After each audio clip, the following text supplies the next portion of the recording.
Drīkstēja taču klusi un individuāli.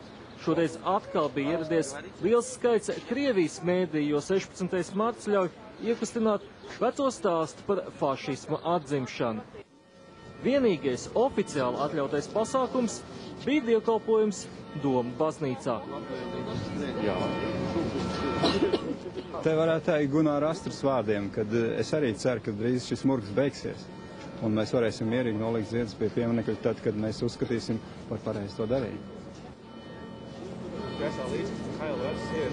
Uz dievkalpojumu Domu baznīcā galvenokārt bija sanākuši gados veci cilvēki. Apvienības Visu Latvijai līderis iepriekš bija izteicies, ka laikam ritot daudziem šis var būt arī pēdējais 16. marts, tādēļ cilvēki tikšot godināti ar karogu alēju.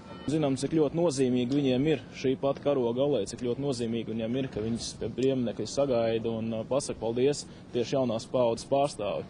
Ka kāds novērtē to, ka ir kāds pretstats visai tai melu kampaņai, kas pret leģionāriem šodien tiek vērsta. Principā Visu Latvijai balansēja uz naža asmens, jo kurā katrā brīdī aizbildinoties uz citu pasākumu aizliegumu, policija aktivitātes varēja pārtraukt. Vēl jau vairāk tādēļ, ka līdzīgu alēju bija iecerēts veidot arī pie Brīvības pieminekļa. Ir drīkst, tev priekšniecība ir teikt, var rīt. Visi ejam. Jā, man tā riksīs.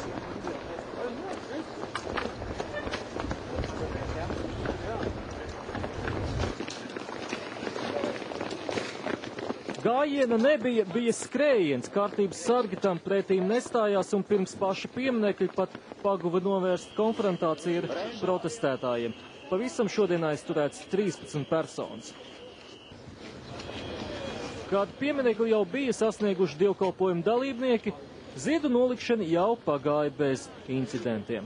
Lieliski, un tie zēni tādi, kā mēs bijām toreiz, tikpat, es teiktu, ne jau ķērti, bet varonīgi. Zēni nosargāja mūs kā vajadzīgs pret tiem uzbrucējiem, un mēs veci vīri nākam un ejam mājās dzert šķep. Uzslava policistiem no mūsu puses. Viņi tiešām ar mums sadarbojās, un tamdēļ mums visi Dievs izdevās vist gods godam. Un tad lēnām uz autobusu. Es nofilmēšu. Ivo Jurkāns, Sergejs Zavrotņevs, LNT. Par kārtību Rīgas centrā šodien atbildēja aptuveni 1000 policijas darbinieku. Viņu darba klātienē vēroja arī jaunā iekšlietu ministra Linda Mūrniece. Viņa pauda gandarījumu, ka šogad 16. martu izdevies pavadīt bez būtiskiem incidentiem. Ar mūsu policiju, ka viņi spēja izvērtēt atbilstoši situācijai to, kas notiek, noņemt spriedzi, redzēt atbilstoši, kā būtu jārīkojās, un patiešām viņi ir pierādījuši, ka viņi ir ļoti augstu līmeņu profesionāļi, nepieļaujot pirmkārt jau provokācijas un nodrošinot to, ka principā Rīgas centrā šodien bija mierīgi, neskatoties uz to, ka policijas klātbūtne bija jūtama visur. Kopumā policija Rīgā šodien aizturējusi 13 cilvēkus. Pie Brīvības pieminekļa ziedu nolikšanas laikā aizturēti 5 cilvēki, no tiem 3, kuri centās traucēt ziedu nolikšanu. Viens aizturēts saistībā ar 13. janvāra grautiņiem Vecrīgā un viens ierēbis cilvēks. Savukārt 8 personas, kas bijušas Rīgas centrā ģērbtas uniformās, aizturētas personības noskaidrošanai. Bet kāda ir bijusi 16. marta vēsture? 16. martu kā leģionāru piemiņas dienu 1952. gadā izvēlējās organizācija Daugavas Vanagi, lai atcerētos frontē kritušos biedrus. Izvēlētais datums bija saistīts ar 1944. gada 16. martā notikušajām kaujām, kurās abas latviešu leģiona divīzijas austrumu frontē cīnījās ar sarkano armiju. Kā šodien LNT dienas ziņām atzina Latvijas kara muzeja vēsturnieks Valdis Kuzmins, pat labā notiekošais šajā dienā ir pārāk politizēts, un izdarījuši to ir gan labējās, gan kreisās organizācijas, izvēloties 16. martu kā savu politisko viedokļu paušanas dienu. Vairāk izvēlējās varbūt šīs te kreisi noskaņotās organizācijas, jo šī piemiņas diena tāda, kā to mēs redzam šodien ar karoga alēju ziedu nolikšanu, jau ir kopš 90. gada sākuma. Un par politizētu pasākumu tā kļuva sākot tikai 90. gada beigās, jau pēc šīs 98. gadā, kad tika apstiprināta kā oficiāla piemiņas diena. 16. marta piemiņas pasākumu šodien notika arī leģionāru brāļu kapos Lestenē. Tur pulcējās vairāki simti leģionāru, viņu tuvinieku un citu interesentu. Uzrunās viņi visbiežāk pieminēja Latvijas valsts vīru nespēju atzīt vēstures patiesos notikumus. Lestenē bija arī Kārlis Goldbergs Kristapsons. Arī ceļš līdz piemiņas vietai Lestenē bija policijas ieskauts. Likuma sargi apturēja katru braucošo automašīnu un pārbaudīja braucēju dokumentus. Taču piemiņas vietā leģionāru atceres pasākums aizritēja mierīgi. Aptuveni 500 cilvēku piemiņas pasākumu sāk ar valsts himnas dziedāšanu.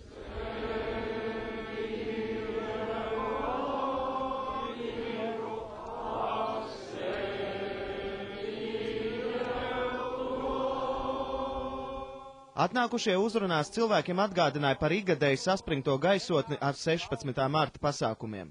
Neviena starptautiskā organizācija nav atzinusi leģionārus kā kara noziedzniekus, kā to apgalvo sarkanā terora veicēju mantinieki. 16. marts jau 9. gadu vairs nav oficiāla atceres diena, tāpēc valsts pirmās amatpersonas šos pasākumus neapmeklē. Daudzi runātāji uzsver, ka līdz leģionāri netiks atbilstoši godāti, mūsu valstī miera nebūs.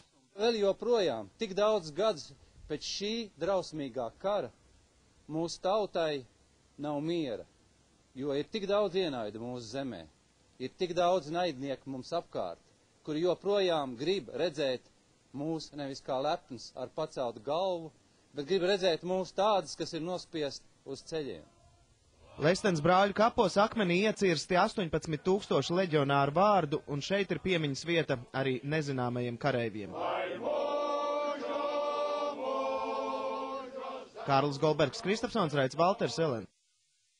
Šajā dienā kļūst zināms arī par vērienīgām izmaiņām iekšlietu sistēmā. LNT ziņām kļuva zināms, ka jaunā iekšlietu ministra Linda Mūrniece nolēmusi veikt rotāciju iekšlietu ministrijas un valsts policijas vadībā. Līdzšinējais iekšlietu ministrijas valsts sekretārs Aivars Straume kļūst par krīzes padomes sekretariātu vadītāju.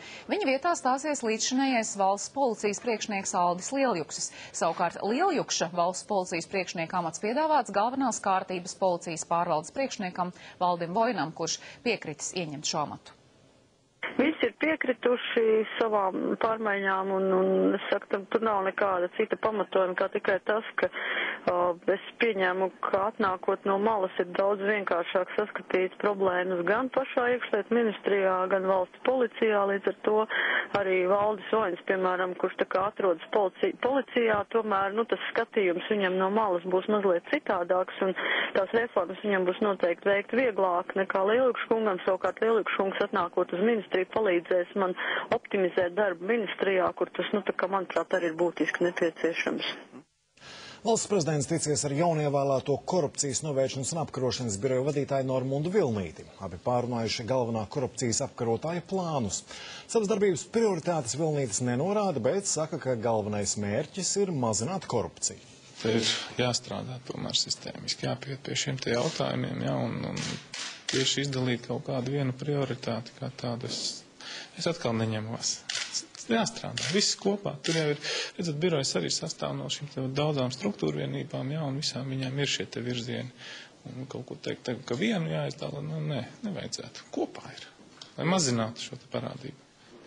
Korupcijas novēršanas un apkarošanas biroja jaunais vadītājs Valdim Zatleram nav svešs. Pirms Saeima Normundu Vilnīti ievēlēja korupcijas galvenā apkarotāja amatā. Viņa piemērotība tika vērtēta valsts prezidenta vadītās Nacionālās drošības padomes 3 sēdēs. Pēc Alekseja Loskatova atlaišanas knapi bez vadītāja strādājis 9 mēnešus.